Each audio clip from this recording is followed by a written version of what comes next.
Today we're doing a 25,000-mile review on this GMC Sierra Denali. Now this is my pickup truck and I've owned it for about 2 years. It's my daily driver and I'm going to tell you about what I like about this truck, what I don't like about this truck, and we're going to take you through the warranty issues as well. Now we'll walk you around the truck, we'll get you in the bed, we'll get you inside, we'll talk about the Duramax Diesel engine it has, and we'll go from there. But to start, the very first thing that I really didn't like when I bought this truck, and I still really don't like it so much, is this grille.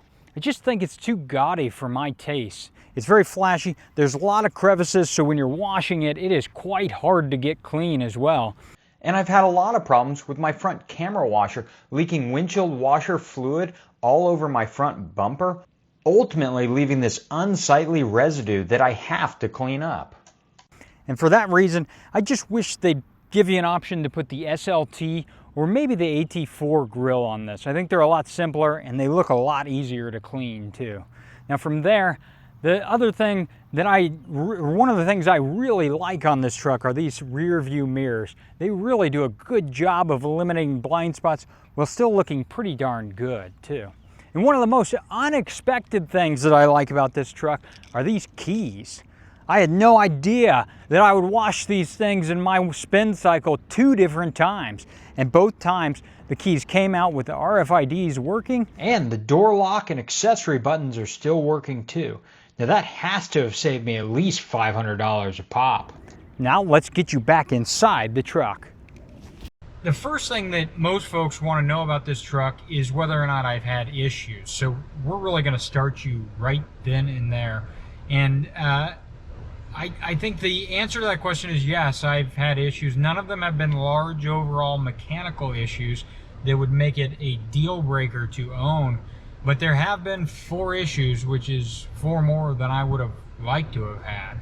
Now the first issue I think was a manufacturing defect and was present on day 1 of ownership. It was a cool day, so I didn't run the seat ventilation. I didn't even test that when I test drove this truck. But the day afterwards, it warmed up quite a bit, and I noticed that the seat cooler and the seat heater icons here, the lights weren't fully working, so I could not tell what level of power they were on. But they did work. The ventilated seats and the heated seats did work. So I took that in and the dealership remedied it pretty quickly, and I have not had an issue with that since. The next thing that I've had a problem with, and I struggled with it at first. I just sort of thought I needed a software update or whatever, but I struggled with it for a long time, and that was the infotainment system here. And in fact, it wasn't actually the infotainment system overall, it was just the Google Maps. So if I go back out and I come to Google Maps, it comes up very quickly now. But originally, it would take a good 1, 2, 3 minutes. It was kind of random. And then while I was driving, especially on long road trips, it would drop and restart on you while you were navigating. Not exactly what I would call ideal. I took it to the dealer finally. They took a look at it and they replaced an antenna back in there, and it has been working excellently ever since. Overall, I think that the infotainment system is pretty great on this truck and pretty easy to use. More on that in a bit. From there, the third issue I've had related to this rear camera mirror up here. Now, this is an option I didn't even want when I bought the truck, but I've since learned to really love it. It takes some getting used to, but only maybe 3-4 times driving the truck, and you kind of get hooked because it eliminates all your blind spots. And in addition, it's allowed me to put my son in the middle of the back seat of the truck, and I interact with him a whole lot more while driving. So I just love this feature now and this option. I'm so glad my truck has it. But having said that, I did have a problem with it. There was a point in time where some water got into the lens of the camera, which is back on the back of the cab up by the third tail light and in the bed lighting up there.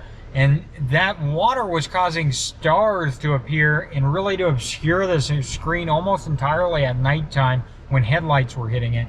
But it was also reducing quality during the day too.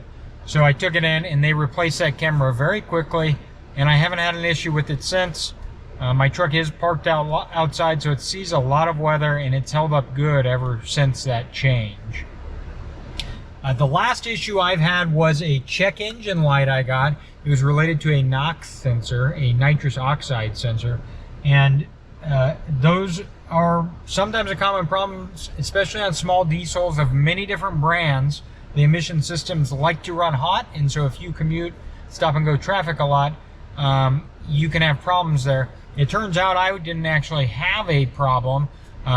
There is a TSB, a technical service bulletin out there. I'm putting that down in the description, but that bulletin from GM basically says that the dealer should check the NOx sensor, and if it's clean, they should just reset the check engine light. And so that's all they did, was reset my check engine light, and I have not seen it reappear since.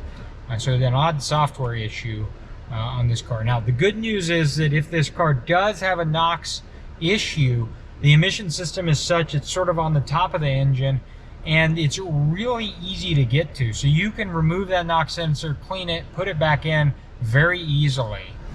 So that's a great thing about the Duramax diesel engine. And actually, there's many things that are great about the Duramax diesel engine, and I'm really glad I bought it. And I want to talk you through that now. The Duramax diesel has given me 23.5 miles per gallon to date. Now, I drive a lot in stop and go traffic, commuting in the Dallas-Fort Worth area, and that has, I think, that is the reason my mileage is below the EPA rating of 24. I think it would be substantially above that if I didn't spend so much time in stop and go traffic on the highway. When I've taken this truck out on the highway for a road trip over many miles, it has averaged 27 to 29 miles per gallon. It's somewhere in that range, often getting the top end of that at 29 miles per gallon. I find that absolutely stunning, quite honestly. There's an engine out there that can take a truck like this and go as far as it does, especially given that it has 300 horsepower and 500 pound-feet of torque. In addition, I've towed with this truck. I've got a picture I'm putting up now. That is of me towing a Triumph with a very steel U-Haul trailer, car trailer. I think the total of the two runs in somewhere in the range of 4,500 pounds. Now, this truck still averaged 19.9 miles per gallon, going 75 miles per hour on the highway while towing this rig.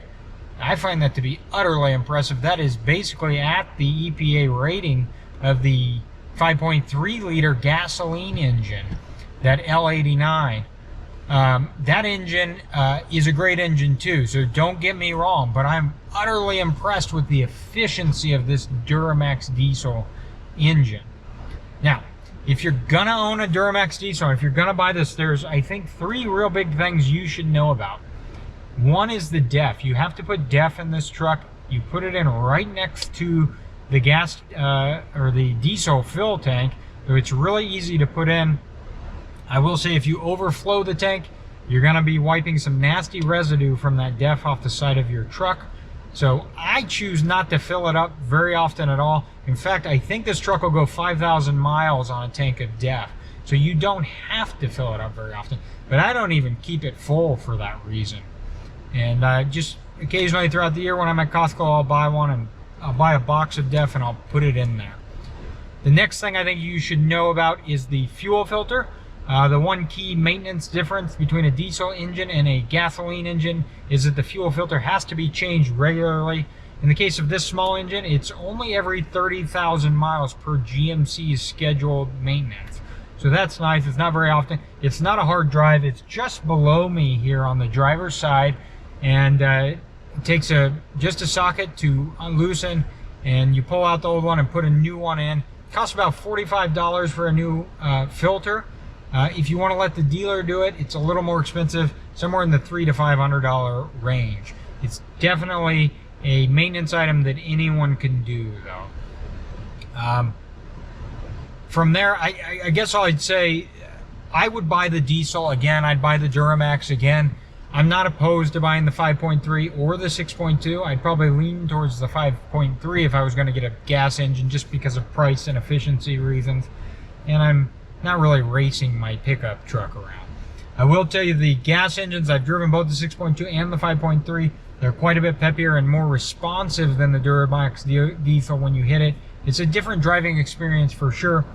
But on the flip side, I drove a 99 Silverado for a very long time with the 5.3 liter in it, and this truck with the Duramax is at least as peppy, but probably has more get up and go than that truck did. So, you know, it's a nice engine, it works well, and I'm absolutely happy with it. From there, I think maybe the next place to take you is the interior of this car. It is probably the best looking interior GM has ever put in a truck. The infotainment's great, large. The infotainment is easy to use. The screen back here is very customizable. The instrument cluster screen. The leather in the bucket seats I find to be extremely comfortable. Not everyone does. If you surf the internet, you'll find a lot of people think the seats are too firm. I don't. My wife has a Cadillac. We had an XC90, a Volvo before that, famously known for their comfortable seats. And I actually find these seats to be more comfortable than either of those luxury cars. So I'm quite impressed with the seats. I'm also quite impressed with how they've worn. The driver's side seat barely has a wrinkle in it, and the passenger side seat looks absolutely brand new. And that's quite impressive given the truck has 26,000 miles on it now. Along with that is the leather on the steering wheel. The leather doesn't look as good as it did the day it was new. That's pretty common with steering wheels because they get so much back and forth polishing from your hands. I will say that it looks pretty darn good. It's still pretty matted. It's not shiny like leather steering wheels get as they get older. And I think it's held up that way probably longer than a lot of leather steering wheels from various brands do. Maybe lastly, we'll talk about the ride of this truck. This truck has 22-inch wheels. I don't love the 22-inch wheels. I wish it had 20s or 18s. But it still rides very good for having 22-inch wheels, and that's thanks to the magnetic ride on it. I'm very impressed with the magnetic ride. I wish it allowed you to change the settings on the magnetic ride. That's the one thing that's not customizable in this truck. So you can't go into sport mode or comfort mode or anything like that. But otherwise, it's very good. You can tell a pretty big difference when you're driving this truck versus a lower level truck that doesn't have magnetic ride on it. So that's something to look out for with the Denali package. It's really great. Here you can see the truck in motion and the adaptive ride control at work. The smoothness of the truck is not an illusion. The adaptive ride control really does work quite well. In addition, you can see the rear view camera mirror here, and you can see it eliminating blind spots quite well as I pass these cars on the right. You can see them move from my frontal vision to the side view mirrors. Those mirrors that I spoke about earlier that are so great and give you so much visibility. And then ultimately those cars move into my rear view camera mirror, and you can see the overlap between the side mirror and the rear view camera mirror. They really do, the combination of the two really do eliminate all blind spots on this truck and make you quite a bit more comfortable when driving in fairly heavy traffic like this. And certainly the traffic I face every day in the DFW Metroplex. One last thing before we head outside the truck. One of the great features on this vehicle is the cameras. There's cameras all over the place, and they can be operated while driving the truck. You can see the front or rear view camera. You can look at your wheels to make sure you're not giving them curb rash. Or my favorite view is to look at my bed. So I can pull up the bed. Here it's showing with a bunk bed I just picked up for my son. It allows me to check my load while driving my truck, and the camera never times out. It stays up for however long you want it there. Guys, One of the things I really hated about this truck when I bought it were these side step running boards, these power assisted running boards. I thought they looked really ugly. I still think they look really ugly. I think they make the truck look a little bit like a lowrider. But what I've come to realize is that they're extremely functional, and it's the reason I haven't ripped them off yet. They're way more functional than those really clean looking ones that sit up under the rocker panel, and they make my life easier on an almost daily basis. One, they get out really wide, and two, you can operate them without getting inside the software of the truck. So if I'm washing my car, I don't want to get in my truck all that bad, I don't want to play with the electronics all that bad, I can just kick it, and now I can clean the running board, but I can also use them as a step to clean the roof of the car or of the truck. So that is really excellent, really wonderful. One of the reasons I've come to respect these things despite their ugliness. The other reason is they come all the way back to the bed, and so I can get back here and tie down my load. These trucks are pretty high in the air anymore, especially if they're a four-wheel drive, so the ability to tie down your load is really nice, although you don't use it as much. Lastly, again, they come out so far, I mean, enough that I feel good jumping on this. And what I can tell you is that if you've got things in your hands, or you've got a child you're putting in a child seat, maybe if you've used this as a family vehicle, it's really easy and really stable to be inside the truck and ultimately putting the kid in there. This is the GMC Multipro Tailgate. This is something that I didn't think I wanted when I bought the truck. It was on this truck. It comes on a lot of the GMCs, but it just looked like something that could break. I think you surf around on the internet and that's how people, a lot of internet trolls at least, feel about it, but that's how I felt about it. I thought, what the hell's the use? I can climb up in the back of a truck bed, and I didn't see the point of it. Now, having owned it for a little while, I can tell you that it's exceptional, and it makes it a lot easier to get in and out of the truck bed, especially when you're moving stuff, small items in the bed. It makes it a ton easier. Now, a couple things to watch out for, though, with this tailgate. The first is if you have a hitch on, you have to watch out because the top will come down and hit that hitch unless you buy a very special B&W hitch. It's the only company I know that makes it, and it costs a good $350. So I don't have one. I have a regular $40 hitch that can tow almost anything that this truck is rated to tow. But the first thing you'll want to do if you have that is if you hold these buttons for 3 seconds, the lights will tell you. And after they blink 3 times like that, it becomes a solid tailgate. I cannot drop the top. Even when I hit the top button, it will tell me I can't. Now, easy enough to reverse it. Just do the same thing. Hold both buttons for 3 counts of the tail lights.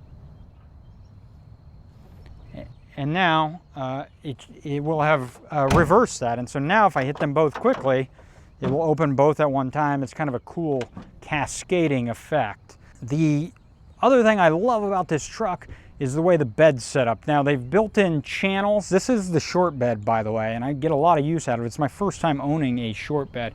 But they've built in these channels, and this is something I never see anyone talking about. These channels are really useful, and they allow me to build in this gate right here. So this gate allows me to put gas cans here. It allows me to put tools, things I don't want rolling to the front of the bed. And it's really great utility for not a lot of money. I just had to cut a couple 2x4s here. Now you can also get some 2x6s and slide them into these spots, as you can see here.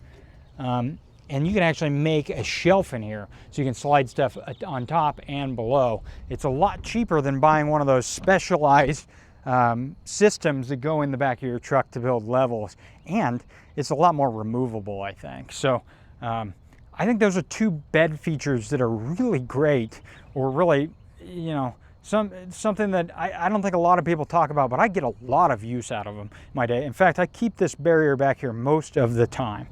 Now, additionally, this truck has a lot of hooks on it, a lot of strap downs. It has options to put even more in if you want to buy more hooks. I'm really impressed with it. Lastly, I've bought and put a LoMax bed cover on this truck. The LoMax is great because it folds up like that. I can also really quickly and really easily unhook these 2 carabiners and lift the thing off. It takes almost no effort to do it. I've got to get the carabiners off.